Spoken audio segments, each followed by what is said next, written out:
Renowned director Ken Loach, huge body of work dates back to 1964 now. It includes Kes, Kathy Come Home, Hidden Agenda that was set in Belfast, and more recently the award-winning The Wind That Shakes the Barley with Cillian Murphy.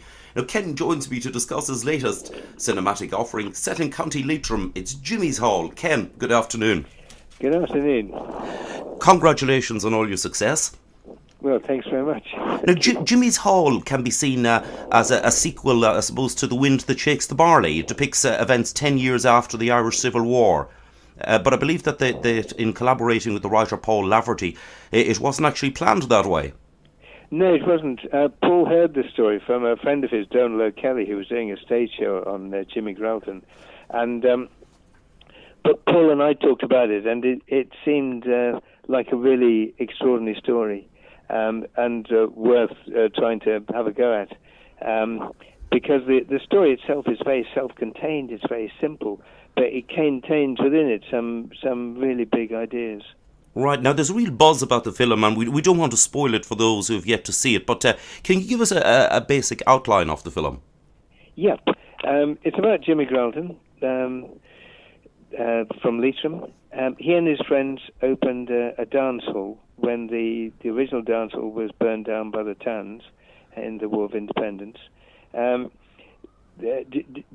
Jimmy and his friends had classes in literature, arts, boxing, carpentry, all kinds of things.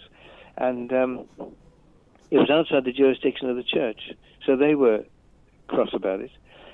They also had Republican courts in the hall and dealt with land issues. They put back tenants who had been evicted from their homes. So that's got the hostility of the big landowners.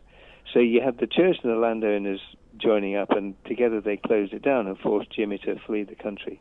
10 years later, he came back and was asked to open up the hall again. And of course, I mean, he knew the problems they get into because it was a free space. And the film's the story of how they reopen it and how the struggle to keep it open and the struggle to have a free space where, free exchange of ideas, not under the control of the church and not and prepared to face the challenge from the rich again who wanted to shut it down. So it's a story of the hall, really. Right, now it was it's the hall at its birthplace is at a crossroads of Effern near Gowal, which is in South Leitrim, but the film was actually made in North Leitrim and Sligo. Yes, that's right. We were based in Sligo, but we were near Dromahare, just in that countryside there. I mean, we looked all down the west of Ireland, and particularly we looked in Leitrim, and that area that we found, just from the point of view of landscape and general ease of work, seemed the easiest place. So, but we were very pleased to do it in the same county. Right, now we broadcast to the Irish diaspora worldwide, including, of course, Ireland itself. Now, undoubtedly, Irish social history is reflected in the film, but the story seems a sort of a universal one in that authority figures regard independent thinkers and those seeking freedom of expression as people to be not trusted. Yes. Well, that's true. I mean, I think people are tolerated, dissidents are tolerated when they're not seen as a threat, and so it's interesting to see what threat they felt Jimmy Gralton's hall was. I mean, it clearly was a threat to the authority of the church because they wanted to control education. Jazz was seen as the devil's music and encouragement to immorality, so that was frowned upon. And of course, the activity of supporting the poor and the interests of the poor against those, say, who would evict them from their homes, that remained constant. And I think the principles of those who ran the hall, it was run very democratically, with an elected group of trustees. I mean, those principles, they had to defend them, and they reach a point where they say, do we need to stand by our principles and risk what we've achieved, or do we pull back? And that was an interesting dilemma for them. Right. Now, we spoke actually to Sinead McDermott from Leitrim Tourism last year as part of the Gathering initiative. Now, Sinead invited people to explore, experience and enjoy County Leitrim and all about it. Did you have fun there yourself when you were making the film? Oh, fantastic. Yes, of course. I mean, we were based in Sligo, and that's a great town to be in, and lovely, warm welcome, and beautiful landscape and beautiful place to be. And of course, the same is true of Leitrim, and fantastic welcome for everybody. And the film is full of mainly local people. Obviously, there are quite a lot of actors in it as well, but it's a large cast, and lots of people from Leitrim and Sligo may have a huge presence in the film, and terrific they were in it too. Yeah, indeed. Jimmy's mother, Alice, I believe that was actually her first professional part. Well, it was, but Aileen Henry, who played it, is a woman with a very interesting life, and a great character, great sense of fun, and great sense of warmth, and was a lovely person to meet and work with. And I think we all felt she's absolutely brilliant and very credible as Jimmy's mother, because Jimmy's mother lived on a farm all her life, and Aileen has similarly. And Aileen was her home. Her homeland was just very close to where we shot the film, so she couldn't be more right. Right. We've had insight, Ken, from those in Leitrim who were young children when the hall was actually established and recall the talk it generated, but they were actually too young to understand all the implications at the time. Yes. Well, we met one gentleman who'd been alive when the hall was there, and he remembered being warned off it by his parents. So obviously the priest had some effect, because he was warned against going, because of the immorality, I guess, that went on there. I mean, I think there was a long way from the truth, but obviously the priest's word was very powerful. Right. Perhaps it was the immorality of the jazz, which... It could be. I mean, there was actually an anti-jazz campaign. I mean, extraordinary now. But then it's the music of every young generation, wasn't it? After that, it was rock and roll. After that, it was punk. The kids find a way of expressing their resistance through music. Indeed. Now, Simone Kirby from Ennis in County Clare, she plays Jimmy's one-time sweetheart, Ona, now a fictional character, though now Yes. it's the age-old story that she has to stay behind in Ireland to look after an ailing parent, and the relationship can't be sustained when he leaves, when Jimmy actually leaves as an economic migrant. Now, Yes. Simone reveals that whilst the storyline is well ordered, after the plot was kept under wraps from the cast until filming, to make for spontaneity on their part. Yes. Well, obviously, it was the public facts of Jimmy's life are known, but there's very little, well, almost nothing known about his private life, and he's obviously a man. It was a man of great warmth. It was a man of some humanity. I mean, his weapon against the establishment was the gramophone. You got to warm to a man like that. Whether he brought jazz back or not, we can only imagine. He certainly brought back Paul Robeson. And he was obviously a man of some charisma. I mean, he really nourished his community and got people working and doing things and working together.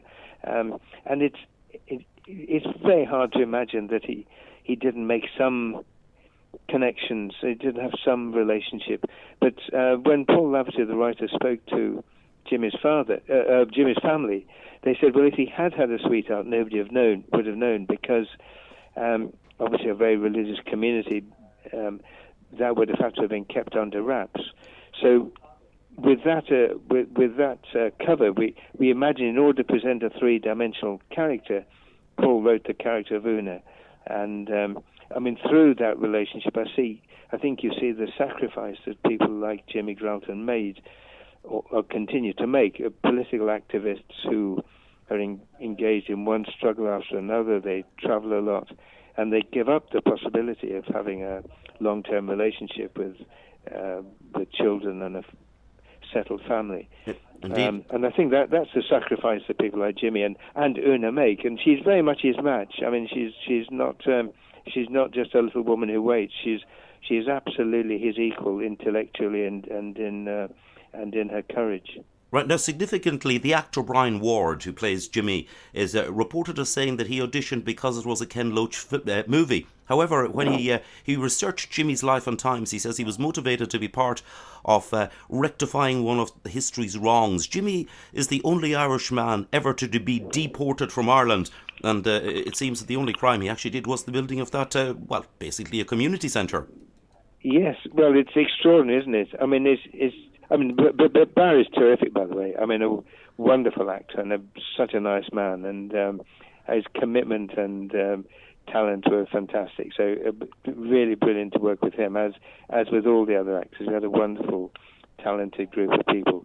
But yes, it was extraordinary that it was just a tin hut in a country bog, miles from even a reasonable-sized town or city. So what was so wicked about a country hall?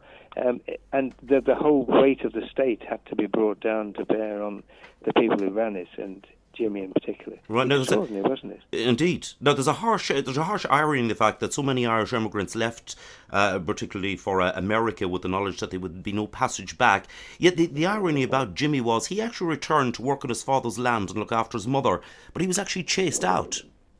Yes. Well, he was. First of all, he was chased out, and then, as you say, came back to look after the farm. But clearly, I mean, he was a man of principle. He had to pursue the sound ideas that he had, and very much supported by the local community. But when they went for one person, they went for Jimmy, and Jimmy had a dual nationality because he served in the American Navy when he was younger. And so I guess that gave him the excuse. But he was, interestingly, he'd actually helped De Valera when De Valera was in America, and De Valera must have known that he would be expelled. So it wasn't a great way to repay somebody who'd helped you, was it?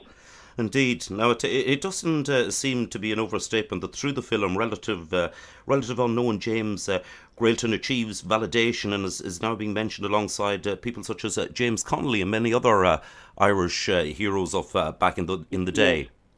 Yes, well, I think that's quite appropriate. And what's remarkable about Jimmy Grailton was that he wasn't just encouraging people to fight for economic demands. Of course, that he would have seen that as very important. But he had a sense of fun. He had a sense of enjoyment. He saw that you had to release people's spirit, as well as organize them on political issues. And that's generosity of spirit, I think, really makes him very special. Indeed. Now, the writer Paul Lafferty has acknowledged input from Jimmy's relatives, Paul Grailton and his father. Yeah. Now, Jim Grailton, apparently Jim's parents, Packing and Maggie Grailton, were both cousins of Jimmy's from two different sides of the family and were actually very close to him. We don't have to go back many generations to find Jimmy's descendants. I hear some of the family members were actually in London to see the film recently. Yes, I met them at the Phoenix Cinema in East Finchley, and we were trying to see if there was some way of getting it shown in Luton, where I think a lot of them live. But no, it was. I was delighted to meet them, and a lovely family, and it seems that they have some of Jimmy's warmth and good humour about them too. Ken, now a much requested song, of course, is Lovely Leitrim. It references Carrick and Sheemore, places near where Jimmy was reared, and we're going to play it today. Can say Jimmy's Hall is in cinemas right now. Ken, listen, thanks a million for joining me. It's rumoured that Jimmy's Hall is your cinematic swan song. I know that. I don't know. Well, I don't know. We get to the autumn and see how we feel. I mean, the jazz and the music that's in the film certainly kind of makes you feel young again. So you never know. Indeed. Now I know that through your film Looking for Eric and support for Bath City Football Club, you're also a soccer enthusiast like many more people. Perhaps after hours on the sofa watching the World Cup, your next project possibly won't be too far away, and possibly there may be something even in the pipeline before the World Cup. I don't know. Well, I don't know. The World Cup's upon us, really. I think it'll take a couple of weeks out to, or however long it takes for England to keep up, to stay there. Like all football fans, I'm always pessimistic, but you never know. You never know. You never know. Cross your fingers. Ken, listen, I think it's the one area you can be patriotic in football. I mean, we're crossing our fingers. Indeed, Ken, listen, it's been lovely to speak with you. Continued success and lovely to talk to you. Thanks a lot, Gerry. All the very best to you.